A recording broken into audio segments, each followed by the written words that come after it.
Lors du précédent épisode, Camille voulait savoir comment choisir son style d'intérieur. Eh bien Camille, j'ai juste envie de te dire que c'est une question pertinente et très récurrente.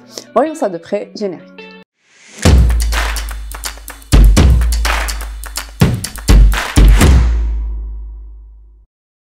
Bonjour tout le monde, ici c'est Monde Intérieur et je suis là pour vous aider à vous sentir bien chez vous. Aujourd'hui, on va se pencher sur le sujet des styles en intérieur. Choisir le style d'intérieur pour sa maison est une démarche profondément personnelle car le style que nous choisissons exprime ce que nous sommes, nos goûts, nos caractères, notre trait de personnalité, etc. C'est un peu comme quand nous choisissons les vêtements qui correspondent le mieux à notre personnalité. Exemple, quelqu'un qui se met souvent en tenue sophistiquée et classe est perçu comme une personne élégante avec un goût prononcé pour le luxe et l'esthétique. Alors qu'une personne qui se met toujours en look décontracté est décrite comme personne détendue, simple et naturelle. Il est donc essentiel de s'inspirer de soi-même. Alors, si vous vous demandez quel style vous allez choisir, demandez-vous quelle personnalité êtes-vous. Si vous êtes quelqu'un de calme, de simple, d'organisé, que vous privilégiez l'efficacité et les environnements sereins et sans distraction, le style minimaliste sera parfait pour vous. C'est un style qui repose sur la réduction à l'essentiel et l'absence de toute décoration superflue. Il met l'accent sur la simplicité, la fonctionnalité et l'épuration visuelle. Le but principal de ce style est de réduire le désordre et favoriser une sensation de sérénité. Dans ce style, les meubles sont fonctionnels et sont souvent des pièces simples avec des lignes épurées et sans ornement. Côté couleur, il y a une prédominance des palettes monochromatiques comme les blancs, les beiges et les gris. Côté matériaux, il y a une préférence pour les surfaces lisses non texturées comme le verre, le métal et le bois clair. Si vous êtes quelqu'un de moderne, pragmatique, ouvert au changement, vous appréciez l'actualité, vous aimez vivre au présent, eh bien je vous dis que le style contemporain vous correspondra à merveille. C'est un style qui est en phase avec les tendances actuelles, qui est très adaptable tout en restant fonctionnel, épuré, mais un peu plus chaleureux que le style minimaliste. Le but de ce style est d'offrir un espace chic et adapté aux besoins de la vie moderne. Dans le style contemporain, les agencements et les espaces sont ouverts, c'est ce qu'on appelle les open space, lumineux avec de grandes ouvertures et un éclairage bien pensé qui permet de maximiser la lumière naturelle.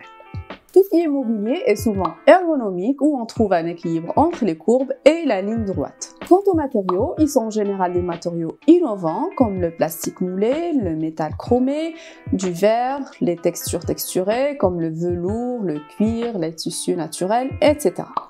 Côté couleur, les tons sont souvent neutres avec des accents vifs ou des motifs géométriques. Dans ce style, l'accent est mis sur l'art contemporain et sur des éléments inattendus comme des luminaires audacieux, des meubles sculpturaux, de l'art abstrait, etc.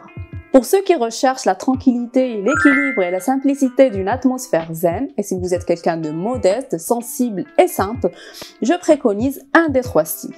Le style scandinave, ou bien le style wabi-sabi, ou bien le japondi. Ne vous affolez pas, je vous explique tout. Ces trois styles se rejoignent dans leur esthétique minimaliste, apaisante et fonctionnelle. Ce sont le résultat de trois philosophies qui mettent en avant le bien-être et l'harmonie.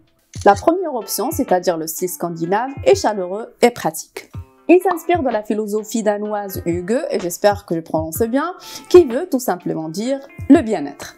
Cette philosophie a pour objectif de rendre notre intérieur un cocon. C'est pour cette raison que les espaces scandinaves sont conçus pour être accueillants et cosy. C'est pour cela que vous allez trouver dans les espaces scandinaves des textiles moelleux qui vont rajouter une sensation de confort comme les plaids, les coussins, les tapis en laine ou les fausses fourrures.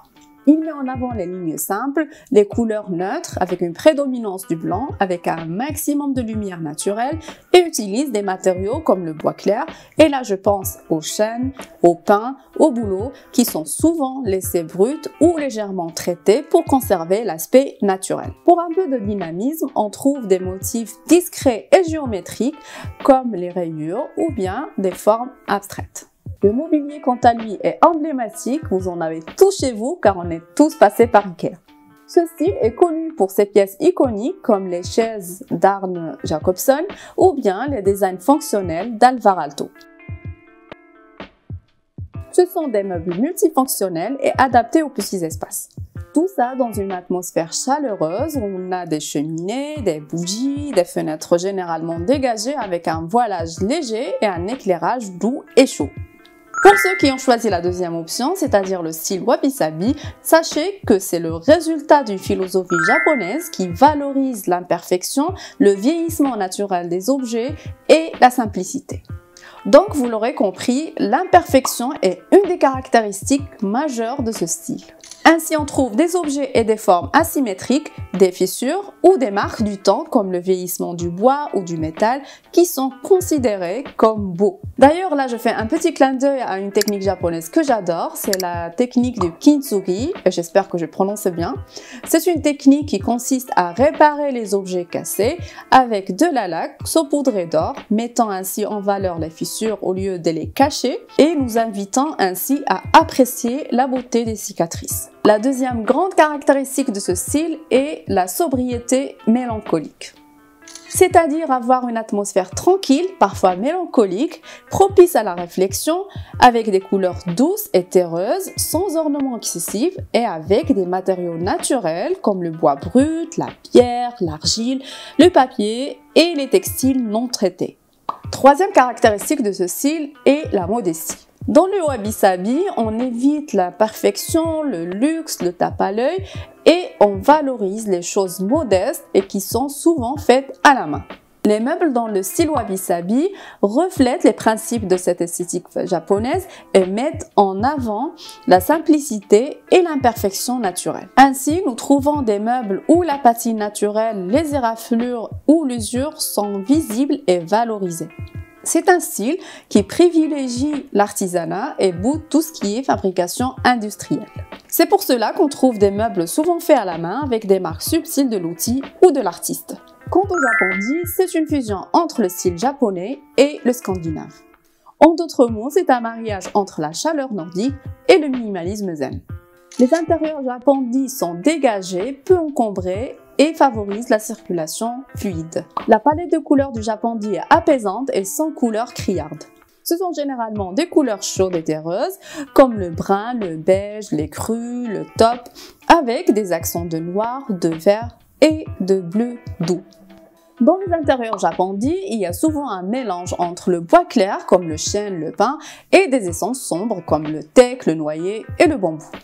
Pour ajouter de la texture, il y a un grand usage de fibres naturelles comme le lin, le coton, la laine, le rotin, la jute et aussi l'usage de la céramique brute ou la céramique en pierre.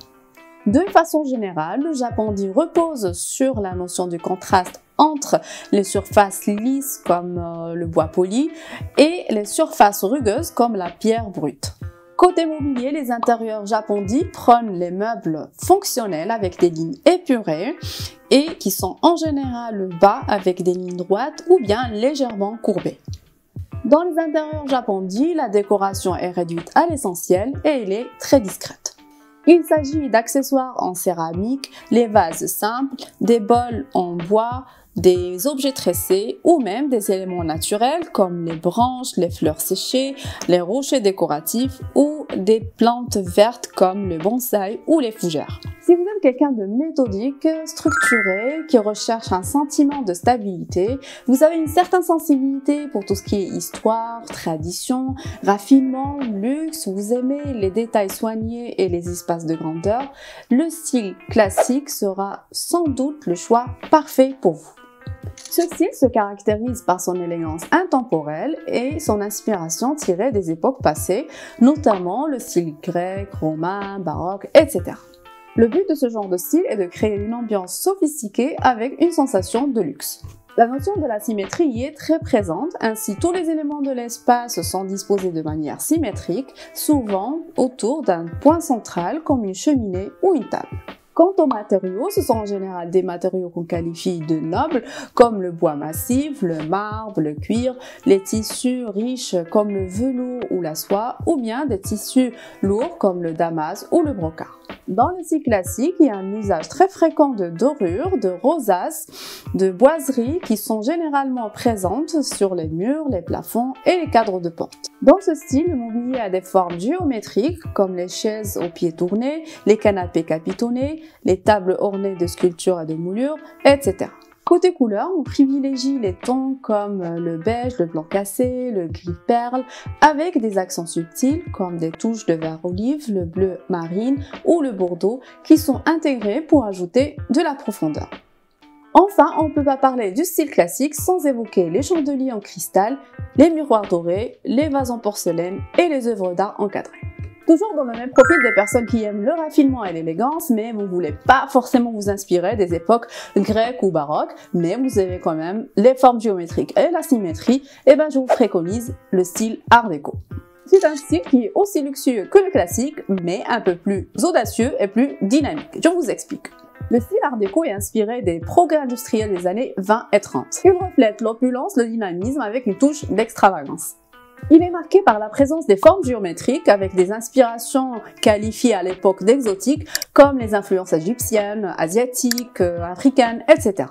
Ces formes géométriques sont en général des formes en zigzag, en chevron, en éventail et en ligne radiale. En art déco, le mobilier est fait de pièces audacieuses, souvent angulaires ou bien avec de légères courbes et avec des motifs symétriques et des incrustations d'ivoire, de nacre ou de métal. Ils sont faits en matériaux modernes de l'époque comme le bois laqué, le chrome, le verre, l'acier et parfois le plastique. En parlant de matériaux, ces derniers sont souvent luxueux. Ainsi, on trouve certaines essences de bois comme l'ébène, l'acajou, le palissandre. On trouve aussi les métaux brillants comme le chrome, le laiton, l'acier inoxydable, comme on peut trouver les textures riches comme la soie, le velours et le cuir. Et enfin, tout ce qui est verre et miroir et qui sont souvent utilisés pour ajouter de la luminosité et du glamour. Au sol, on utilise toujours des parquets à motifs complexes comme le parquet point de Hongrie ou en chevron, ou bien des carrelages en damier et aussi des mosaïques avec des motifs art déco. Côté couleur, les palettes sont audacieuses. On trouve du noir, de l'argenté, du doré, du rouge profond, du vert émeraude, du bleu canard et du rose poudré. En général, le contraste est marqué par l'ajout de quelques notes métalliques. Quant aux accessoires, on trouve des sculptures en bas-relief inspirées de la mythologie ou bien avec des motifs stylisés inspirés de la nature comme des fleurs, des oiseaux ou bien des soleils. Maintenant, si vous êtes une personne indépendante, un peu rebelle, qui ne cherche pas forcément la perfection, mais vous appréciez le côté brut et fonctionnel des choses, eh ben je vous dis que le style industriel est bien ce que vous cherchez. Ce style influencé par les usines met en avant la fonctionnalité et le côté brut des matériaux. Il repose beaucoup sur l'idée de ce qu'on appelle les plans ouverts, c'est-à-dire on supprime la majorité des cloisons pour avoir un effet loft. Ça permet d'avoir une ambiance aérée avec des zones bien définies par un mobilier ou bien un tapis. Les seules cloisons qu'on trouve dans ce style sont les verrières type atelier qui sont emblématiques à ce style et qui permettent d'avoir des séparations sans perdre de luminosité. Souvent, les éléments de structure comme les poutres sont laissés visibles. Même chose pour la tuyauterie et les conduites qui sont en général peintes en noir ou bien laissées dans leur couleur métallique de base. Dans ce style, on utilise beaucoup la brique rouge apparente qu'on laisse en général non peinte. On trouve également le béton brut ou poli pour les murs et les sols. On trouve également le métal comme l'acier noir ou bien le fer et on adoucit avec des notes de bois vieilli qui est en général recyclé. Côté couleur, la palette est dominée par des teintes neutres comme le blanc, le noir, le gris, les bruns, avec des touches de couleurs plus vives comme la rouille, le vert bouteille ou le bleu marine. Quant au mobilier, il est plutôt fonctionnel et souvent inspiré des usines et des ateliers. En général, c'est un mobilier chiné, comme les casiers métalliques, les tables en bois brut avec des pieds en fer, des canapés en cuir patiné, des chaises Tomix, etc. L'idée est d'avoir un mélange entre le neuf et le vintage. Dans les intérieurs industriels, le décor est minimaliste. Ainsi, on trouve quelques accessoires en métal, comme des horloges rétro, des appliques murales en acier ou en cuivre, des ampoules à filaments, etc. Peut-être que maintenant, vous allez me dire que vous êtes une personne sociable, extravertie, créative, aventureuse, vous aimez prendre le risque, vous aimez expérimenter de nouvelles choses, vous adorez recevoir, échanger, explorer, être transporté dans d'autres univers. Et bien, dans ce cas, je vous dis que vous serez sûrement attiré par le style éclectique ou bien le style bohème. Je vous explique tout en détail. Ces deux styles préconisent l'individualité et la créativité. Ils invitent à s'approprier l'espace et permettent une grande liberté créative où on peut combiner plusieurs éléments variés et disparates, mais qui sont harmonisés par un thème ou bien une palette de couleurs. Le premier style, qui est le style éclectique, consiste à mélanger différents éléments, différentes époques, différentes textures et couleurs pour avoir un espace unique et personnel. Dans ce style, vous allez trouver de tout. Par exemple, on peut facilement avoir un fauteuil baroque avec une table minimaliste basse. C'est un style où on met en avant des pièces uniques comme les souvenirs de votre dernier voyage, des pièces d'art, des antiquités, etc. À première vue, il peut vous sembler désorganisé comme style, mais détrompez-vous car il repose sur un équilibre soigneusement étudié, car tous les éléments de cet espace sont mis de façon à raconter une histoire cohérente. Vous trouverez toujours un fil conducteur ou un élément commun qui va relier toutes les composantes de l'espace. Ça peut être une couleur récurrente, un matériau ou bien une thématique. L'une des forces de ce style est la liberté de mélanger des couleurs et des matériaux variés, parfois même contrastés.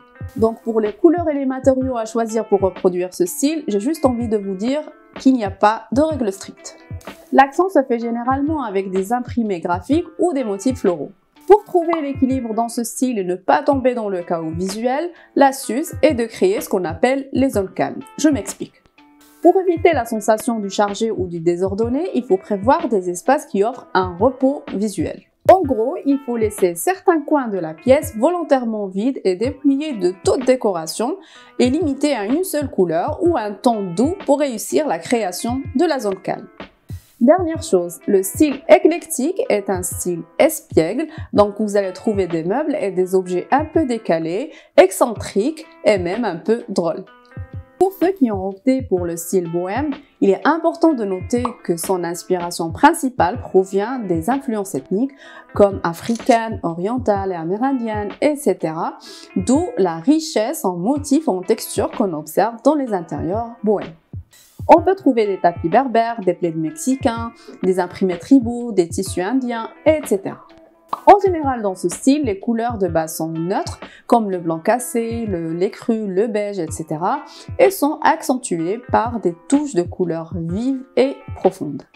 Il y a également une forte utilisation des matériaux naturels, comme le bois brut ou patiné, le rotin, le bambou, l'osier, le lin et les textiles avec des imprimés ethniques, comme les mandalas ou les motifs tribaux. Les meubles dans ce style se caractérisent par leur aspect décontracté et surtout par leur esthétique artisanale. Ce sont en général des meubles à ligne douce, souvent chinés ou restaurés, avec des peintures à effet vieilli, aux surfaces patinées ou blanchies, où il y a souvent des gravures à la main. On trouve des tables basses, des étagères irrégulières ou des chaises suspendues comme les balançoires en macramé. Les accessoires suivent le même esprit et sont en général des objets faits à la main, comme de la poterie, des paniers tressés ou des objets en macramé. Dans ce style, la place des plantes est très importante. On trouve des plantes vivantes, parfois grandes et luxuriantes, comme les monsteras, les feuilles de palmier, les philodendrons, les fougères, ou bien des plantes à fleurs exotiques comme les orchidées et les oiseaux de paradis.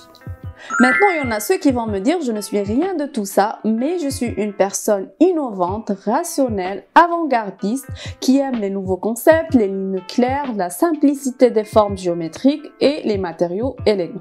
Dans ce cas, le style moderne sera la meilleure option pour vous. C'est un style inspiré du début du XXe siècle qui est axé sur la fonctionnalité, sur les formes géométriques et qui met l'accent sur des lignes nettes et un design fonctionnel. Dans ce style, les espaces sont ouverts, fluides et optimisés. L'espace moderne reste minimaliste en termes de palette. Généralement, on utilise des couleurs neutres et en contraste avec une ou deux couleurs vives ou bien des touches métalliques ou même des touches boisées. Une des grandes particularités de ce style est le mobilier. C'est un mobilier caractérisé par ses lignes droites, par ses formes géométriques, où il y a peu ou pas de courbes et par l'absence des ornements. Il est souvent multifonctionnel et fait avec les matériaux modernes de l'époque comme le verre, l'acier inoxydable, l'aluminium et le plastique de qualité. En parlant de matériaux, le style moderne privilégie les matériaux lisses et raffinés et les surfaces brillantes comme le bois verni, le verre ou le métal. En gros, c'est un style qui se base beaucoup sur le contraste des textures, c'est-à-dire qu'on trouve un mélange subtil entre les surfaces dures, comme le métal, et les matériaux doux, comme les tissus et le bois. Côté accessoires, on trouve des pièces soigneusement choisies, comme les tableaux abstraits, les photographies monochromes ou bien des sculptures minimalistes. Pour les personnes décontractées, naturelles, rêveuses et qui cherchent à se connecter avec la nature, j'ai le style parfait pour vous, c'est le style rustique. Ce style est un hommage à la nature et les matériaux bruts. Il s'inspire majoritairement des maisons de campagne et des chalets. Les espaces y sont ouverts, d'ailleurs le cœur de la maison rustique est souvent une grande cuisine avec une salle à manger conviviale. Vous l'avez compris, dans le style rustique, on trouve des matériaux naturels comme le bois brut ou patiné, du bois lambrissé, du parquet en bois brut, du carrelage rustique ou des dalles de pierre naturelles. Les textures utilisées sont chaleureuses et lourdes. On trouve des couvertures et des tapis en laine ou bien des textures en jute ou en lin avec des motifs simples comme les carreaux, les rayures ou des motifs floraux discrets. Pareil pour les couleurs, elles sont naturelles et neutres comme le beige, les crus, le taupe, le brun, le gris clair et le contraste se fait en ajoutant quelques touches sombres comme l'anthracite, le marron foncé, le vert olive ou bien le bleu délavé. Le mobilier quant à lui est massif, souvent avec des finitions patinées ou vieillies comme les imposantes tables de fer, les buffets ou bien les lits robustes.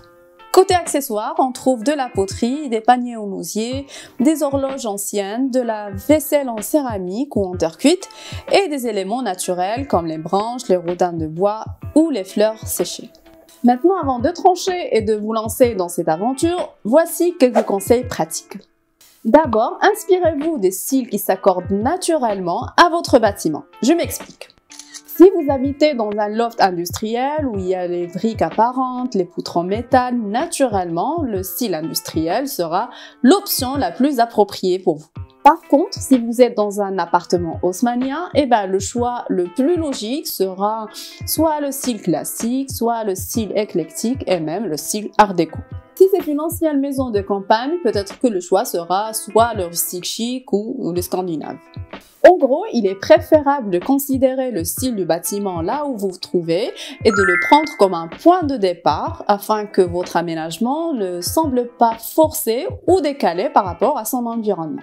Identifiez vos goûts en termes de couleurs, de matériaux, de textiles, en créant un mood board pour clarifier vos préférences avant de vous lancer dans les achats et faites des essais visuels en combinant des images d'inspiration pour voir comment les éléments fonctionnent ensemble.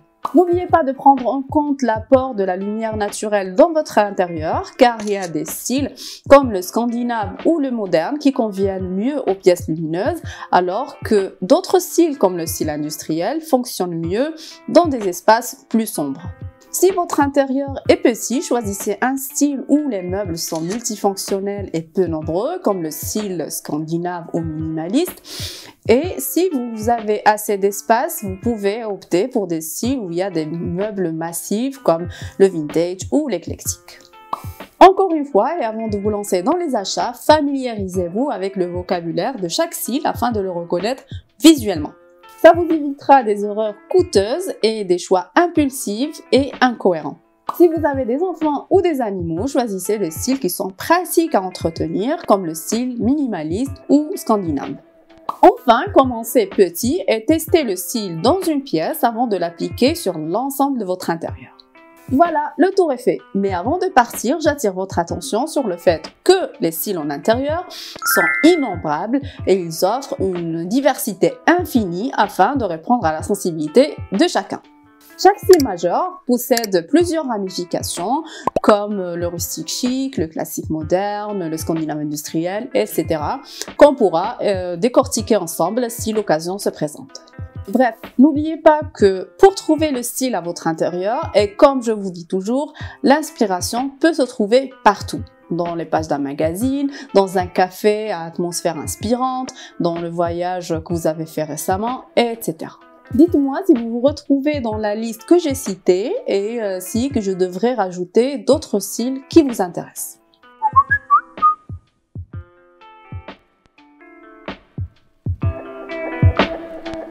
Quant à avez de nouvelles questions Camille, on lui consacrera le prochain épisode. D'ici là, prenez soin de vous et à la prochaine.